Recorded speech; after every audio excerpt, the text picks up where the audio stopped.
বিভিন্ন জায়গায় যাচ্ছে, নীলা মার্কেটে যাচ্ছে, নীলার কাছে হাঁসের মাংস খেতে যেতে যাচ্ছে, তারপর এখানে পাচ্ছে না, সে ওয়েস্ট এন্ডে আসতেছে, শেরাটনে যাবে, সব জায়গায় সে যাচ্ছে।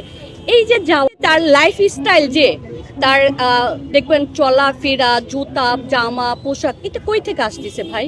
আচ্ছা, উনি সম্মানিত দর্শক, এইমাত্র পাওয়া ভাইরাল খবর, উপদেষ্টা আসিফ মাহমুদ এখন বড় বড় হোটেল থেকে খাবার আনে, বড় বড় হোটেলে খেতে যায়, বড় বড় মার্কেটে যায়, এত টাকা কোথায় পাই? এই নিয়ে এক ছাত্র দলের নেত্রী বক্তব্য দিলেন। আমরা বক্তব্যটা শুনবো।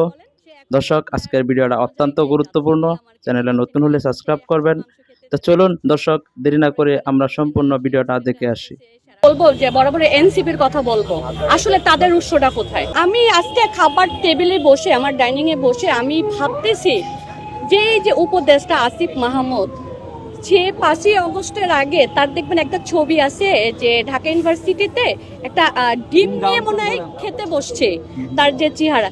আর সেই ছেলে এখন কোথায় খেতে যায়? আপনারাই তো বলতেছেন, কই যায় বলেন? সে এখন আপনার বিভিন্ন জায়গায় যাচ্ছে, নীলা মার্কেটে যাচ্ছে, নীলার কাছে হাঁসের মাংস খেতে যেতে যাচ্ছে, তারপর এখানে পাচ্ছে না, সে ওয়েস্ট এন্ডে আসতেছে, শেরাটনে যাবে, সব জায়গায় সে যাচ্ছে।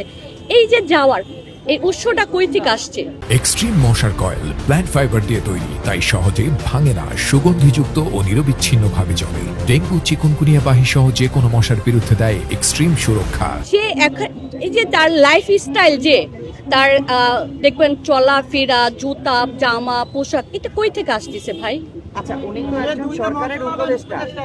তাহলে দুইটা মন্ত্রণালয়ের উপদেষ্টা দেখি তার সবকিছু তার দ্বারা সম্ভব না, তার যে অর্থ যেটা উপার্জন, না, আপনারা বলতেছেন দুইটা মন্ত্রণালয়ের উপদেষ্টা দেখে তার পক্ষে সবই সম্ভব তার। তাহলে আপু, এই প্রেক্ষিতে একটা প্রশ্ন তাহলে সবই সম্ভব তার দ্বারা। দুইটা মন্ত্রণালয়ের যদি আপনার কি বলছেন দায়িত্ব আছে, তাহলে কি দুইটা মন্ত্রণালয়ের দায়িত্ব আছে বলে কি তার টাকার উৎসটা কই থেকে আসতেছে? তাহলে বেতনে পারে, তার লাইফস্টাইল, একজন মানুষে আপনি যে হাঁসের মাংস খেতে যাচ্ছে, তারা হাতের ঘড়ি, তার পোশাকের, এগুলো কই থেকে আসছে তার?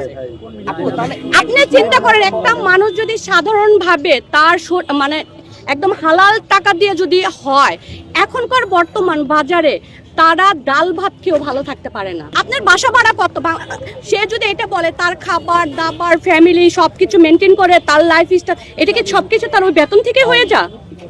আপনি কি তো বলতে চাচ্ছেন সরকার থেকে পাচ্ছে, তার ওই বেতন থেকে সব হয়ে যাচ্ছে তার লাইফ স্টাইল? তার বাবার ঘটনা কি আপনারা দেখেননি? তার বাবার যে ঘটনাটা আপনার কুমিল্লা মুরাদনগরে ঘটনাটা দেখেননি? যে তার বাবা এসে একটা বাইকে থেকে এসে একজনকে চৌড়াইতেছে, থাপড়াচ্ছে, সেটা তার একজন ম্যাডামকে তার স্কুলের ভিতরে যে তার সাথে যে অসভ্য আচরণ করেছে, এটা কি তার উপদেষ্টার ছেলে হিসেবে দেখে সবই সম্ভব তার দ্বারা? আমি বলবো যে বরাবর এনসিপির কথা বলবো, আসলে তাদের উৎসটা কোথায়? যে তারা তো 5ই আগস্টের পরে মনে হচ্ছে তাদের বাড়ি গাড়ি টাকা পয়সার কোনো অভাব নেই। এই যে এনসিপির একটা নেতাকে দেখলাম, সমন্বয়ক, ওনার নামটা আমি ভুলে গেছি, নামটা ওই যে আপনার, ওর বাবা রিক্সা চালক, হ্যাঁ, আপনার গুলশানের মতন একটা রিয়াদ গুলশানের মতন একটা জায়গা, যে সে ওখানে চাঁদা তুলতে গেছে, তার বাবা রিক্সা চালাতো, এখনো বর্তমানে রিক্সা চালায়, কিন্তু তার বাবা সারাদিন ইনকাম করে যেটা আসে সেটা একটা অংশ তার ফ্যামিলিতে করতো, আর একটা অংশ তার বাচ্চাকে দিত। একজন রিক্সা চালকের ছেলের লাইফ স্টাইলটা দেখতে পেরেছেন?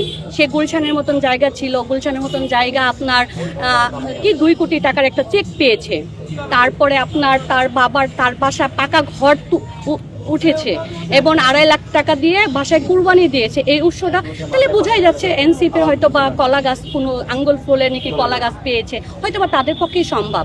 ওই সবই এনসিপির, এই তো সবই তো। দর্শক, আশা করি সম্পূর্ণ ভিডিওটা দেখলেন। ভিডিওর মতামত অবশ্যই কমেন্ট বক্সে জানাবেন। পরবর্তী ভিডিও পাওয়ার জন্য ততক্ষণে একটা লাইক দিয়ে চ্যানেলটা সাবস্ক্রাইব